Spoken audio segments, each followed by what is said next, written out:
Hi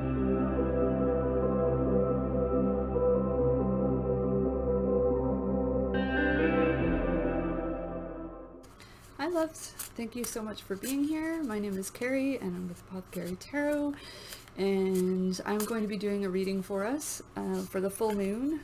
Today is Friday, July 23rd, and it's a full moon in Aquarius, but I always say if you come across this reading at a different time, it probably has a message for you. I've run into that myself, where I've stumbled upon a reading outside of that lunar cycle and it's been the one I needed to hear, so feel free to listen in.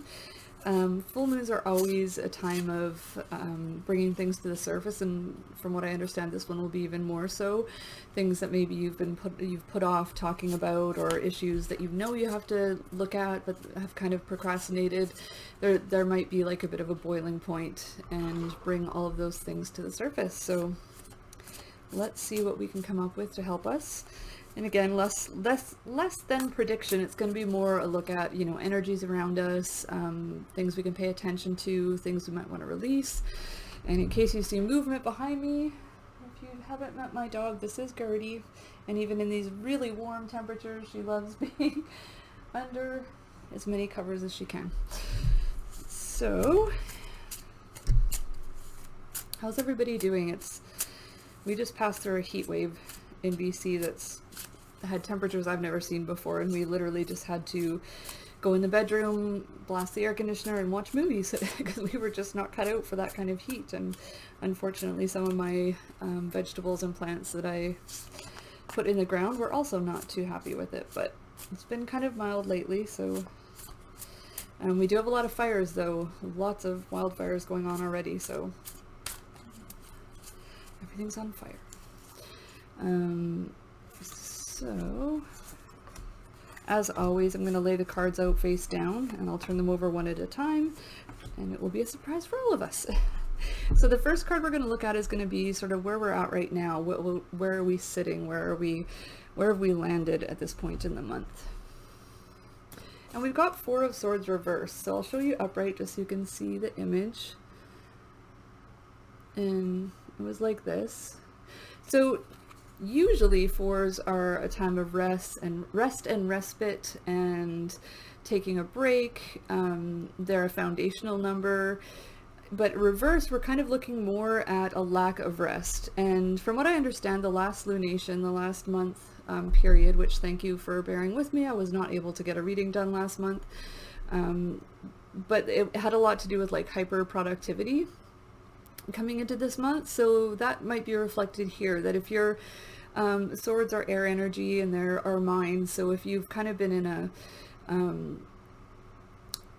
a space of toiling over something, maybe overthinking a little bit, you might be a little bit stuck there. So we'll see how the other cards show up and what they have to tell us, but it could be a period where there's been a thought pattern or a neural pathway that's been just, you've been really deeply rooted in, so it can be hard to pull yourself out of that, because the thing with fours that we're always cautioning, or that we're always cautioned about, is that fours can be a place of stagnation, where we, you know, sink into that energy so much and we're like, well, we're comfortable here, we'll just stay. And, you know, being reversed, it could be that you know, we've kind of worn out our welcome in this thought pattern. So might be a good time to look at what ways of thinking are not serving you anymore, what ways of thinking are keeping you stuck in old patterns. This is really like asking to be shed, and you know, as they say with full moons, it will bring everything to the surface. So we're going to be asked to look at things that might be really uncomfortable, especially in this deck. It looks like usually we see swords, but in this one it's kind of a nest, and there's little pokey things sticking up that she's just missing. But so there might be a little bit of, you know, painful truths and things like that that we have to look at in order to move forward. The next card will be something in our path. This isn't necessarily positive or negative in nature, but it just is. And we've got Page of Pentacles, so that actually makes a lot of sense to me. So pages have to do with a few things. They're often associated with our inner child, that youthful part of ourselves that you know, is inspired, has had experience, but hasn't quite gotten to the point of being jaded, or still willing to take risks and that kind of thing. Although I'll say with this page is the most earthy. Pentacles are earth, and they have to do with everything tactile around us. So our physical world, our, you know, belongings in the material world, our sometimes our finances, our bodies, our health. And the page asks us to continue to be inspired even if we don't feel it. So it's probably this little nagging voice that we have inside of ourselves if we are stuck in a pattern that's not serving us, that's saying, you know, you can still be grounded and you can still have that rest, but you don't have to do it like this. There's a healthier way to do it, and there's a way that will actually help you move into the next phase of your life. And tending to that inner child, pages always invite us, like, what especially because swords are in our mind. So if we have an internal dialogue where we're being really hard on ourselves, or maybe we're being really critical of what we're doing or where we're at, the page kind of comes in and reminds us, you know, would you say that to yourself at a young age? Like if you saw a child that was struggling with some of the ways that you're struggling, would you, the internal dialogue that you have, would you say that to a young person? And most often we say no. So we have to think of ourselves that way. Yes, we're the adult that shows up in the world and has a family, has all these responsibilities, but we're still that little person that's grown into us. And sometimes checking in with that can be really healing. So next, something to let go of. This is either energy that that we're trying to let go of, or something that we might not be aware that's holding us back. And what we have is Seven of Cups. And so Seven of Cups is a card of kind of daydreaming, and it might have something to do with being kind of stuck, because what Seven of Cups has a tendency to do is it's kind of when we want to reach out and do something different, you can almost see this mirage of like all these different options, and you know, it can seem like there's a lot of choices to make, but what Seven of Cups invites us to do is not to act too impulsively on our emotions, but to look at the realistic options. So, you know, in the Rider-Waite, it looks a bit different. They're usually some form of like floating things representing different options in front of us. And I often think about, you know, that idea that I would have loved to stay playing in bands my whole life. So, you know, if I was to try and get back into that, would that be a realistic option? Could be. But you know, really looking at the other time this can come up that can be really unhelpful is if you're in a relationship and you start getting that grass is greener feeling. Because yes, it could be, but also, you know, they often say the grass is greener where you tend it. So the Seven of Cups can be a little bit about, wow, what would life be like over there? And it's important that we do that, because otherwise we never imagine other options for ourselves. But with the Seven of Cups, we want to be careful that the things we're looking at are valid options, because sometimes they're just an illusion of something that's much easier to attain, or much more fun or whatever, but not necessarily something that will serve us or even a realistic option at all. So yes, daydream, but before you act on something, just really check in with yourself and see if it's something that is worth pursuing, or if it's maybe just something to keep in a daydream. And next we have energy around us. This card I often say, sorry, I'm going through these really quickly because I try not to make these too long. I talk about this energy as being a donut around us. So where we find ourselves in Four of Swords energy and that kind of respite, maybe a bit stuck, this is the energy that is surrounding us at the current time. King of Wands reversed. So, upright. Whenever we see a card reversed, it's not necessarily the opposite of that card. It just means there's a delay, or that's how I read them. You know, I respect any other way that people like to read reversals. The folks I tend to align with as far as reversals go is that it's more to do with this energy is available, but it's blocked right now for some reason, or it's delayed, like it's coming, but there's something in the way. And with this card, I definitely see how it lines up with the others, and that the King of Wands is the embodiment of passion, creativity, but in a really healthy way. So rather than sometimes we see with some of the other Wands cards, this like lashing out, this passionate, impulsive action, and, you know, racing into things. And with the King is generally the, Kings are always the sort of master of their realm. So it's not gender specific. It has more to do with like assertive energy versus receptive energy. So the kings are more of an assertive energy. They take action. They're the individuals who are meant to kind of speak their truth and teach, that kind of energy. But because it's reversed, we're kind of stuck there. So what I think I'm seeing is that we have these options in front of us with the Seven of Cups. Right now we're just daydreaming. We're not taking action on any of them because we found ourselves kind of in a comfort zone.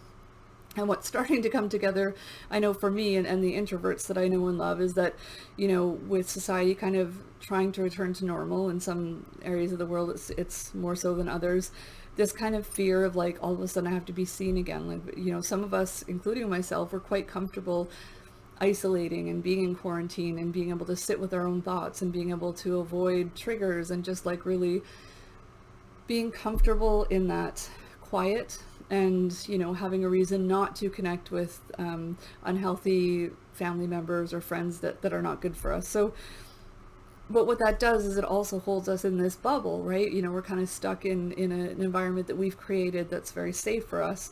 But what it does, what the negative outcome of that, which would be shown by the King of Wands, is that we're stifling creativity, we're stifling passion, we're not acting on the things that really light us up inside, we're not doing something we love to do, we're just potentially in our safety zone. And it's interesting, when I looking at this Page of Pentacles in this deck, there's the two mandalas, and in some of the trainings I've been to for other work, they talk about how we have, and I've probably talked about this in another reading, but it seems really prevalent here.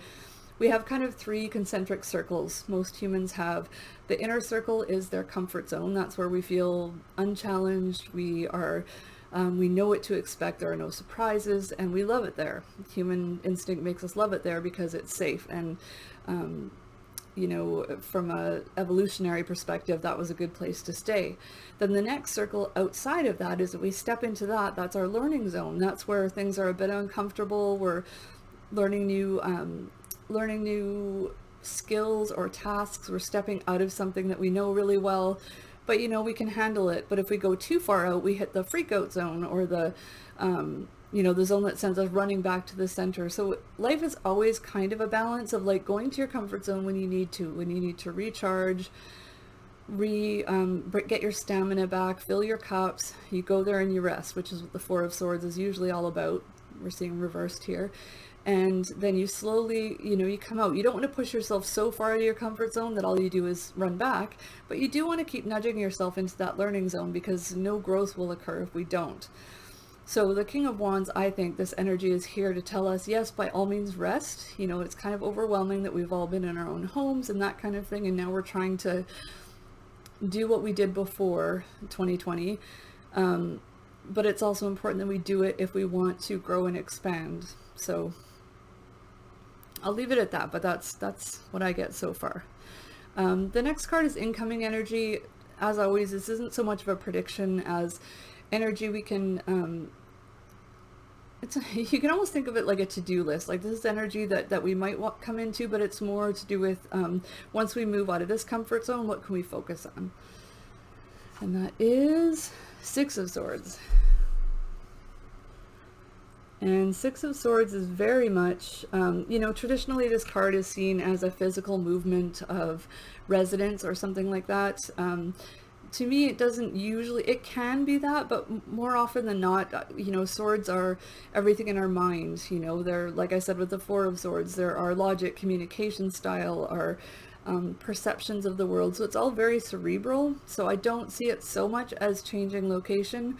I see it more as moving into a new way of thinking, and it's actually quite positive to see this after the Four of Swords. So if we can move out of that rut that we're in, if we can take just tiny steps out of our comfort zone, we don't have to like jump out and, you know, take on the world, but just kind of nudge ourselves out with a bit of gentle coercion, then we can begin to, Six of Swords to me is more about moving into a new way of thinking, like building new neural pathways, building new approaches to our life, kind of. And sixes are always like a harmonious level, so wherever anything's been stuck, like in fives we often see turmoil and things being turned upside down, but sixes bring that harmony back and they bring this sort of flow. So Six of Swords to me is about allowing ourselves to perceive the world in a new and different way.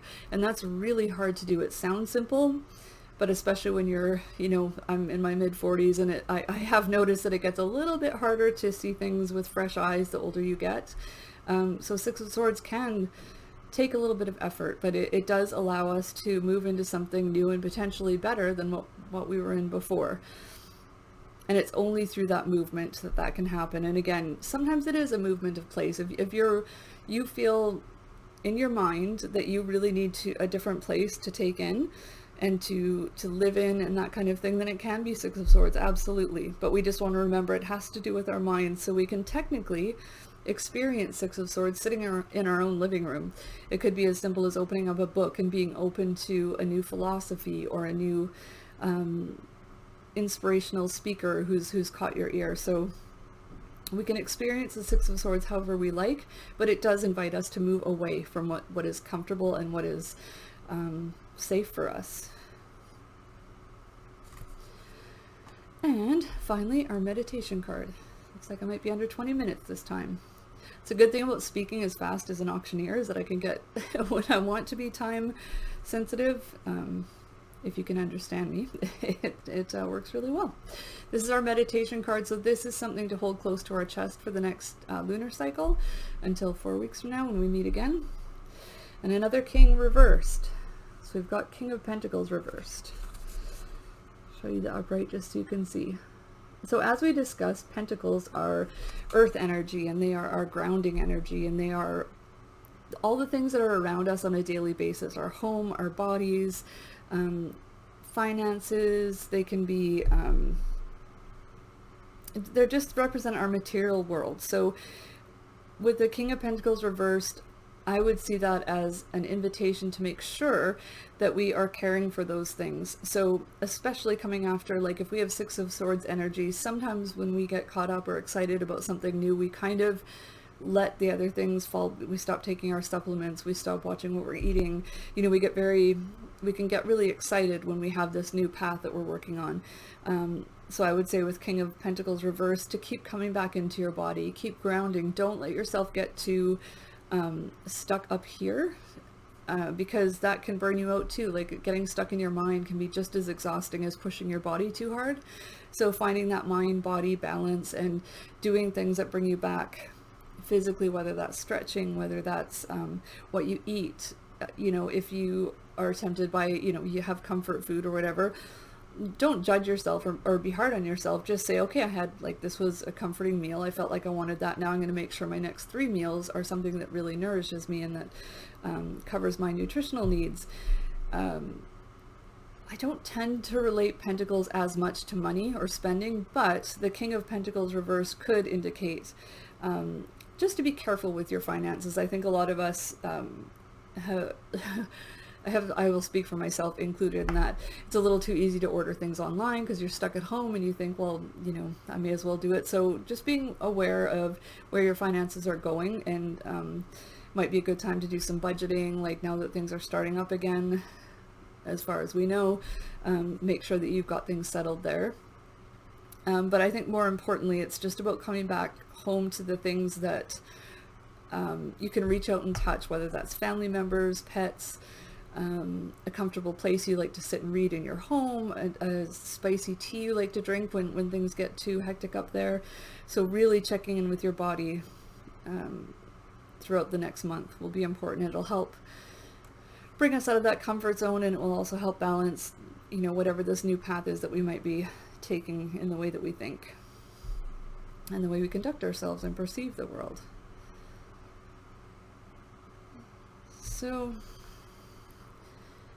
there's no major arcana here, so I think, you know, it's not going to be, it'll be a month of smaller reflections, I think, where hopefully we're not going to have these big kind of out of left field disruptions, which are incredibly healing and very important, but I think we've had a lot of those, and I think maybe having a few weeks of, you know, smaller nudges will be a little bit welcome. So we will see. I'm not going to tell you about the new project because that is something that I will probably announce soon through the newsletter, but I do want to thank you all for being here and for being patient on the times when I can't deliver readings when I'd like to for universal readings. And I look forward to connecting with you soon. All right, bye for now.